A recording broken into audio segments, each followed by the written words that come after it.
Assalamualaikum warahmatullahi wabarakatuh. Salam sejahtera untuk kita semua. Wabil khusus Piloting PPG Guru Tertentu 2024. Untuk kali ini saya membuat jurnal pembelajaranku yang dirangkum beberapa topik. Yang pertama, prinsip pengajaranku dan asesmen. Materi yang saya pelajari pada PMM atau Piloting Guru 2024 adalah yang pertama, prinsip understanding by design. Salah satunya pengertiannya adalah merupakan suatu kegiatan dalam merencanakan pembelajaran yang menekankan pada pemahaman mendalam peserta didik terhadap materi pelajaran yang diajarkan. Di sini ada beberapa langkah untuk perencanaan pembelajaran dengan prinsip UBD atau prinsip understanding by design. Yang pertama adalah menentukan tujuan. Kemudian yang kedua menentukan asesmen. Yang ketiga merancang kegiatan. Setelah kegiatan dilakukan, selanjutnya kita merefleksikan seperti pada prinsip UBD, yaitu menceritakan bagaimana prinsip UBD dapat membantu Bapak atau Ibu Guru dalam merancang pembelajaran yang efektif dan apa tantangan yang dihadapi para guru. Berikutnya, prinsip UBD adalah suatu rancangan pembelajaran yang disusun dengan alur mundur, dimulai dengan menentukan tujuan, menentukan asesmen, dan menentukan kegiatan pembelajaran. Tantangan-tantangan yang saya hadapi adalah dalam menentukan tujuan sesuai dengan kebutuhan peserta didik. Dengan beraneka ragam kebutuhan peserta didik membuat saya kebingungan dalam menetapkan tujuan pembelajaran agar efisien. Untuk topik berikutnya, saya mempelajari pembelajaran berdiferensiasi, yaitu pembelajaran berdiferensiasi menekankan pendekatan pembelajaran yang memahami bahwa setiap peserta didik adalah unik dan memiliki kebutuhan belajar yang berbeda. Untuk kebutuhan belajar adalah jarak atau kesenangan antara sasaran belajar yang ingin dicapai dengan kondisi real murid saat ini.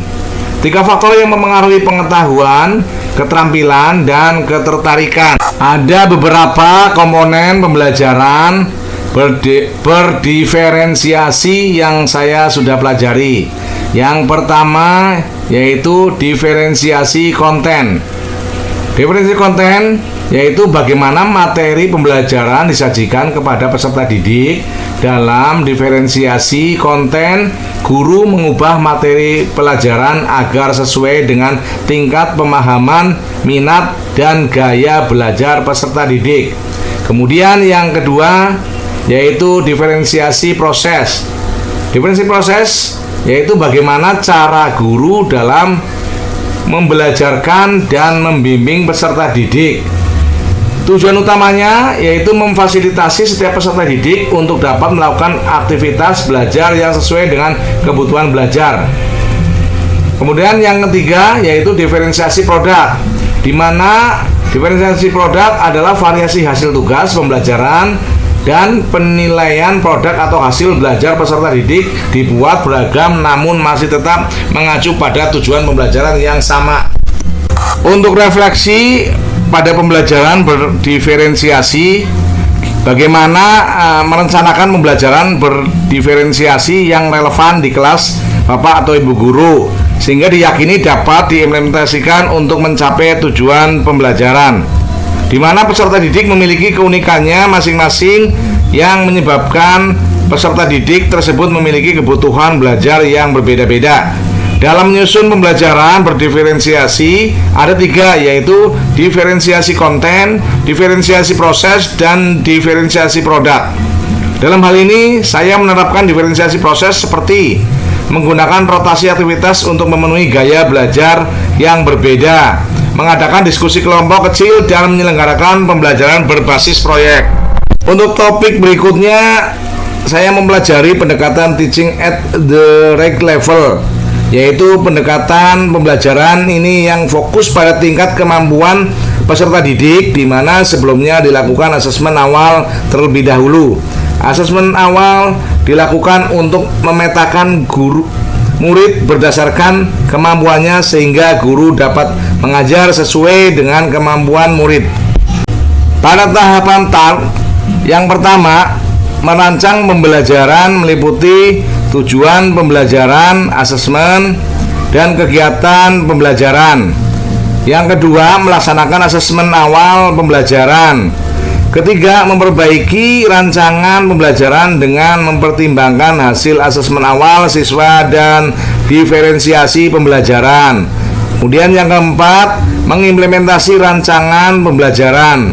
Kelima, melaksanakan asesmen sumatif untuk mengukur ketercapaian tujuan pembelajaran. Setelah kegiatan refleksi TALK dilakukan, ceritakan apa inspirasi yang Bapak atau Ibu guru dapatkan setelah mempelajari topik ini.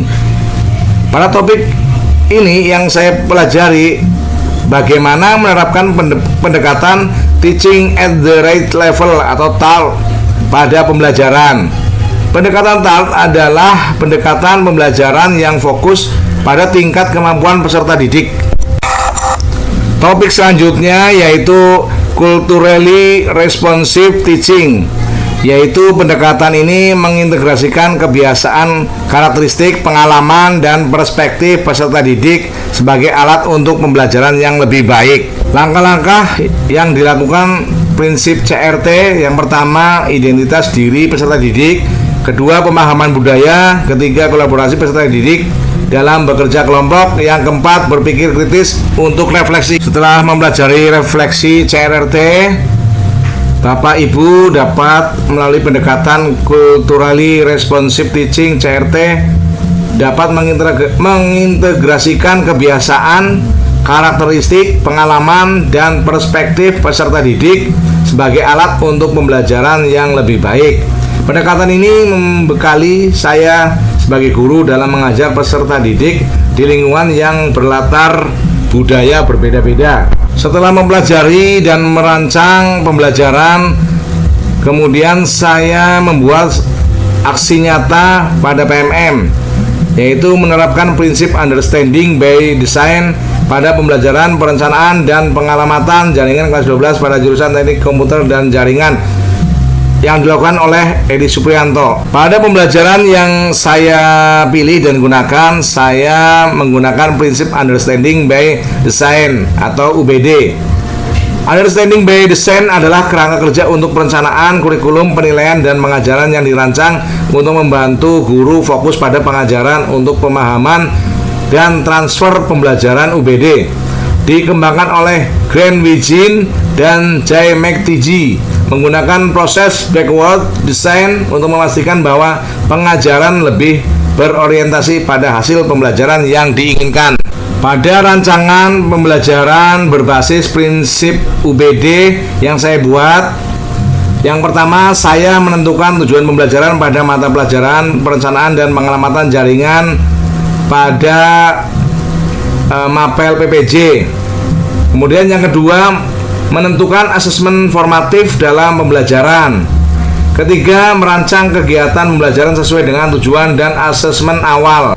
Dalam merancang pembelajaran UBD, menentukan CP TP terlebih dahulu. Capaian pembelajaran pada materi kali ini yaitu kebutuhan teknis pengguna jaringan. Di antaranya konsep merancang dokumentasi survei. Yang kedua, cara survei teknis pengguna jaringan. Yang ketiga, data berdasarkan topologi yang sesuai. Kemudian tentukan tujuan pembelajaran. Tujuan pembelajaran diantaranya siswa mampu memahami konsep merancang dokumen survei. Kedua, siswa mampu cara survei teknis pengguna jaringan. Ketiga, memahami data berdasarkan topologi yang sesuai. Setelah merancang telah dilakukan, selanjutnya identifikasi tujuan pembelajaran pada mapel perencanaan dan pengalamatan jaringan. Yang pertama yaitu tujuan umum.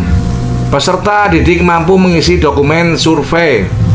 Selanjutnya, tujuan khusus. Peserta mampu mengidentifikasi dan memberikan penjelasan tentang kegiatan pengisian dokumen survei. Kemudian yang kedua, peserta didik mampu menerapkan layanan jaringan sesuai rancangan dokumen survei. Selanjutnya, penyusunan penilaian kebutuhan teknis pengguna jaringan pada kelas 12 TKJ, yaitu adanya bukti kinerja. Tes tertulis, siswa menjawab soal-soal mengenai deskripsi yang tepat untuk dokumen survei. Kemudian proyek individu, yaitu siswa menempel nomor yang tepat pada pengisian dokumen survei. Selanjutnya, kriteria penilaian. Yang pertama, kemampuan siswa dalam mengisi deskripsi yang tepat pada dokumen survei. Kemudian yang kedua, ketepatan siswa dalam menempel angka pada dokumen survei pada LKPD Basel. Pada perancangan kegiatan pembelajaran, materi perencanaan dan pengamatan jaringan kelas 12 TKJ, pertama yaitu pendahuluan kira-kira 10 menit. Guru menjelaskan tujuan pembelajaran hari ini. Kemudian sebelum pembelajaran berdoa terlebih dahulu.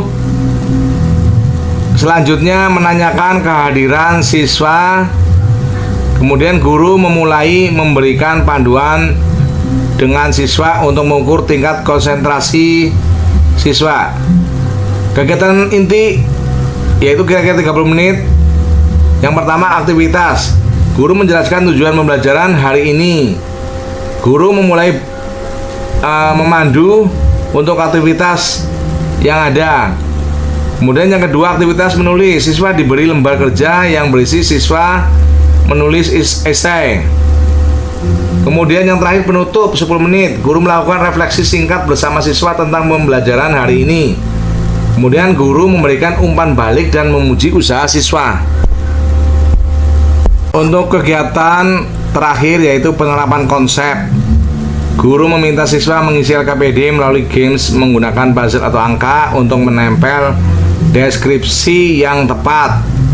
Kemudian kegiatan pemantapan. Guru memandu siswa untuk memasang angka yang sesuai dari dokumen survei.